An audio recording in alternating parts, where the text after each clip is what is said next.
Hello and welcome, Philip Banse for DCTB.tv from the DLD16. My next guest is Werner Vogels from Amazon. Welcome, Werner, to the show. Thank you. Thanks for having me here. Amazon, of course, is well known for its e-commerce business. You're CTO of Amazon Web Services. No, CTO of Amazon, but you mainly invented Amazon Web Services, and you can talk a lot about Amazon Web Services. So just give an impression of how important and big is Amazon Web Services? Well, first of all, Amazon Web Services started about 10 years ago.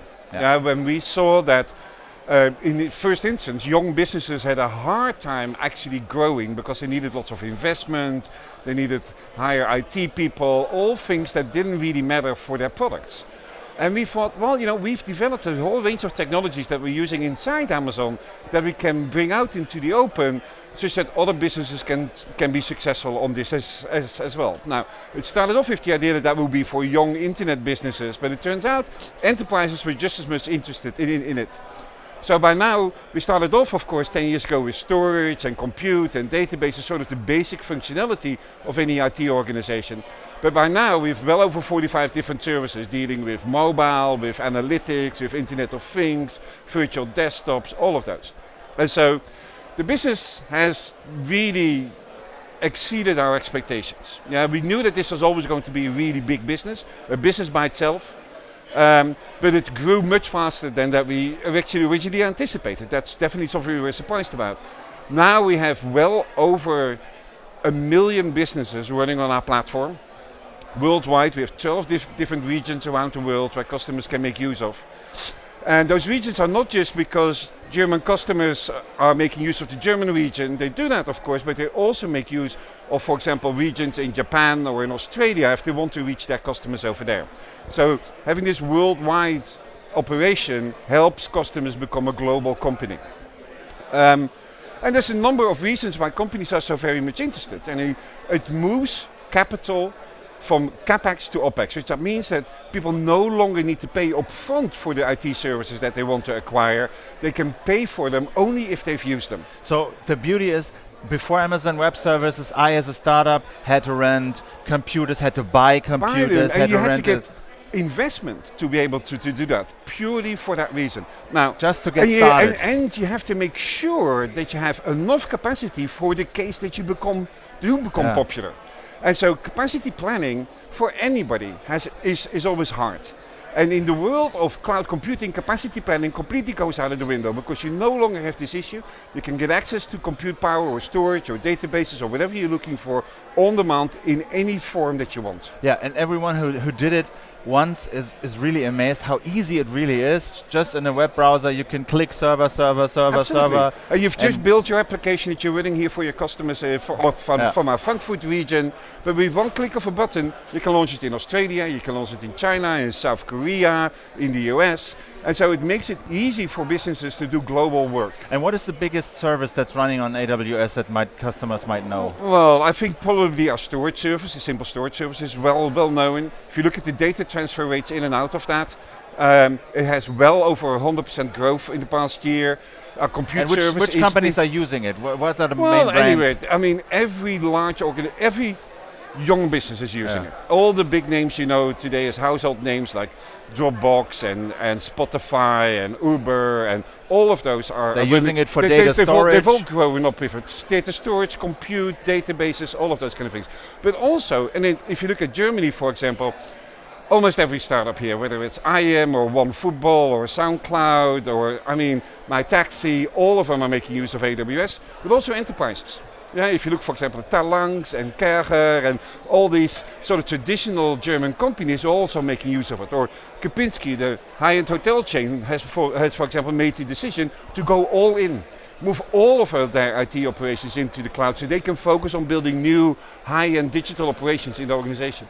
But also many of our partners, Software AG, SAP, all make sure that their software runs on AWS for their customers. And some other big companies like Facebook or Google, they have outsourced some of their innovation software, like database software. Is Amazon planning this to do? Well, we have lots of unique software that we have developed. For example, DynamoDB, which is the first key value store ever developed. has been made available to our customers for a long time. The way that we do, for example, help you with mobile development, whole IoT toolkit helps you with both communicating from devices into the cloud. Our mobile environment, we have lots of smaller mobile services, but also something on top of that called Mobile Hub, which makes it that simple for mobile developers to build their cloud backend. And so we have lots of unique technologies that we're bringing in front of customers so that they can make use of it. But we take a very, let's say, liberal approach here, because we believe that it's customers who know best which services they would like to use. We don't force them that if you want to use our storage service, that you also need to use our compute service or also need to use our databases. It should be seductive by itself. Yeah, but so customers can pick and choose which kind of services they want to use, which kind of software they may want to run themselves instead of using our services, and it's very successful in that way. I wonder, with the world getting more and more mobile and the Internet of Things becoming a reality right now, how does these developments look like from your perspective? How do you see the Internet changing? Well, first and foremost, of course, if you think about mobile, as much as we love the apps that run on our phones and on our tablets, much of the functionality of the apps actually sits somewhere else, sits in the cloud. Yeah, because your mobile device is just a window into the data what lives in the cloud. Because tomorrow you might want to buy a new cell phone. Yeah, and if you fire that one up, you want to immediately have access to all your data, to all your music, to all your files. Yeah, and so that lives in a cloud world by itself, and these devices become a window onto it. And this is becoming sort of that world is becoming much more mature. Yeah, I've already seen the treadmills where you can step on, I key in my code, and immediately all my files, all my music, all my videos are there to read in the morning when I run on the treadmill. And integrated with cars and things like that. So that's really the world of mobile development. And beautiful applications are being built together with backends that are really simple. That's all.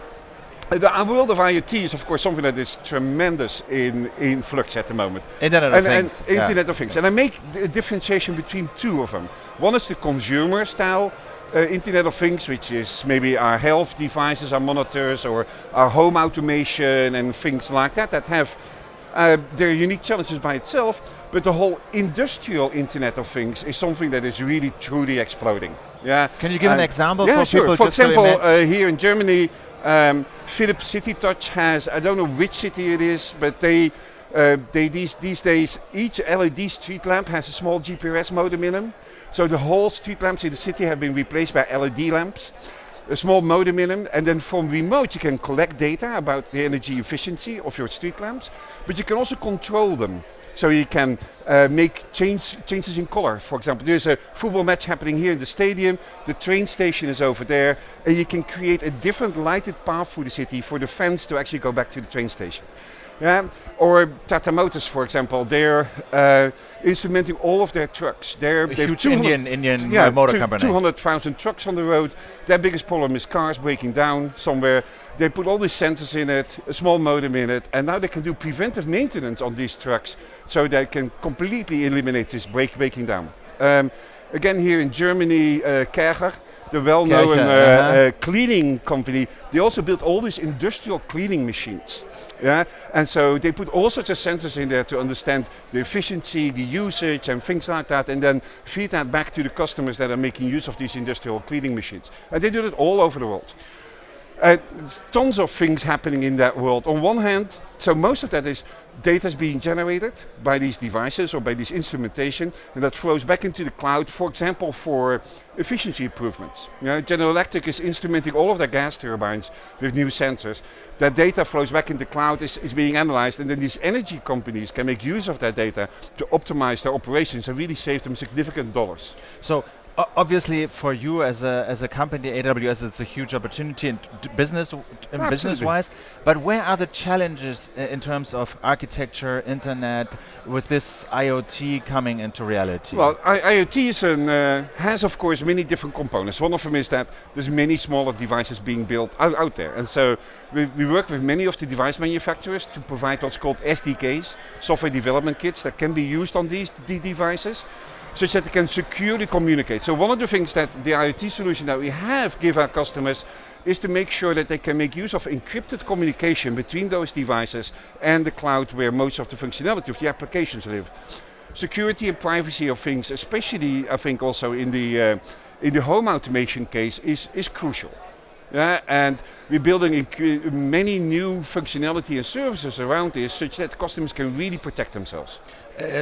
You mentioned encryption. How did or how has the Snowden revelation changed your business? Actually, it has, from my point of view, has made my life easier. Why? Because before Snowden, I had a hard time convincing customers that they should encrypt their data. They weren't dumb. They said, yes, we need to do that. But when I have a team that actually has some time left, we'll do it. After these revelations, it's much easier to have this conversation with customers that if they have sensitive business data or personal identifiable information of their customers, they should encrypt it. And these days, that conversation is a lot easier. And we give customers a whole toolbox of these encryption tools such that they can actually really protect themselves. So that they are the only ones who decide who have access to their data, not us as a provider. Governments argue, Great Britain, US, well, it's all nice that you encrypt your data, it's very nice, but we need access in terms of criminal investigations, and there's a suggestion to build backdoors that only government agencies can access. What do you think about this idea? I think if governments can get access to backdoors, criminals can as well. Yeah, and as such I think the only way to truly guarantee end-to-end safety and security is to have end-to-end encryption without backdoors. That's it. Yeah. And otherwise, you put your customers at risk, or you put your citizens at risk. And how optimistic are you that you can prevent this kind of trend? Well, of course, that's a politician thing. I like to believe that many of our customers will want to make decisions whether they want to share their keys with government agencies. But that should be a conversation between customers and the agencies, not us as a provider. Yeah, and plus that, we don't own the encryption technologies that are in there. Yeah, it's customers that need to encrypt their data, so we cannot provide backdoors or anything like that. It's the encryption technology that our customers are using, and they may probably always want to opt for one that has no backdoors. But you will not build backdoors? We will not build backdoors. Okay. No. The second thing I wanted to ask you is the EU put new data protection regulation into place, and there are some technical stuff to be implemented. And how does this change your business? And is it a problem to scale this on a global level, or do you implement it on a European level and make the other businesses in the US and overseas? No, we have a very different view from maybe some of the discussions that we've seen here at DLD. We think that protecting our customers will forever be our number one priority. And as such, we're in total harmony with the data protection agencies who have exactly the same goal, protecting businesses and citizens from unauthorized access to their data. We have exactly the same goal. Yeah, and as such, for example, all the discussions around safe harbor, our data protection agreement that we offer our customers is much stronger than any of the safe harbor provisions. And as such, there's a working group within the EU called Working Party 29 that has all the data protection agencies from all the different EU countries together who have approved our data protection agreement with the model clauses in there, where we guarantee to our customers where they can be assured that even if they move data out of the European Economic Region, that still that data is supervised by EU data protection laws. And is in compliance with those laws? Totally in compliance with it. And as such, we always work together with, whether it's data protection agencies, or for example here in Germany, the Datenschutz law, which is already a bit older. We worked with a number of our customers to review the law, make exact technical blueprints, architectural blueprints, that if they follow those architectural blueprints, they can be in compliance with the law. We then took that blueprint back to TÜV and had them give a stamp on it saying that yes, if customers follow these guidelines, they're in compliance with the regulation. But what you do is say the NSA says, or FBI says, well, Philip Banzemi, he's a suspected terrorist, please give us access to his files on Amazon computers in the US. First and foremost, anyone, whether it's a law enforcement agency or intelligence agencies, need to come to us with a lawful binding order. If you've encrypted your data, there's nothing for us to give. Yeah. First of all, if we are allowed to, we will notify our customers that we have received such a request, and they can seek a protection order against that if they would want to. But again, we motivate our customers to encrypt their critical business data and personal identifiable information. So this whole discussion is moot. If customers have encrypted that data, it's a conversation between law enforcement and the customer, not us as a provider in the middle. Some in the European Union, some businesses, some politicians argue, well, if we have this kind of data protection, it's a disadvantage in the global economy. How do businesses and businesses in other regions react in Asia and the US to this data protection? Well, first and foremost, I think encrypting your sensitive business data and personal identifiable information of your customers is something that is just good standard security hygiene. You should do it even on premise, even in your own data centers. Yeah? And as such, we're motivating our customers worldwide to take exactly the same approach. But for example, I just spent some time in Southeast Asia. Malaysia, Singapore, Australia have new privacy regulations in place where we also made these blueprints for. We're working with the government in Thailand, for example, where they are evolving their cybercrime and their cyber security regulations with our experiences from what we've seen around the world, how you can really make regulations that actually companies can implement. And so we're working with all agencies around the world to make sure that customers can be in compliance with the law while protecting themselves. And do you think that the EU regulation is kind of a blueprint for a worldwide setup as data protective? And does the EU regulation makes it easier for you to argue in the US and Asia for more encryption? No, well, I think, first of all, I think encryption doesn't necessarily is related to these data protection agencies or agreements or whatever. It is just good hygiene that you should do anyway. Yeah, it helps you to be in compliance with the law. But you know, for us, the law is in general, when it comes to security, sort of the minimum bar, or some compliance regulations, the minimum bar. We feel that we have to spend much more time, much more effort in actually encrypting or protecting our data, because it is absolutely the most important part of your business. Yeah. Okay.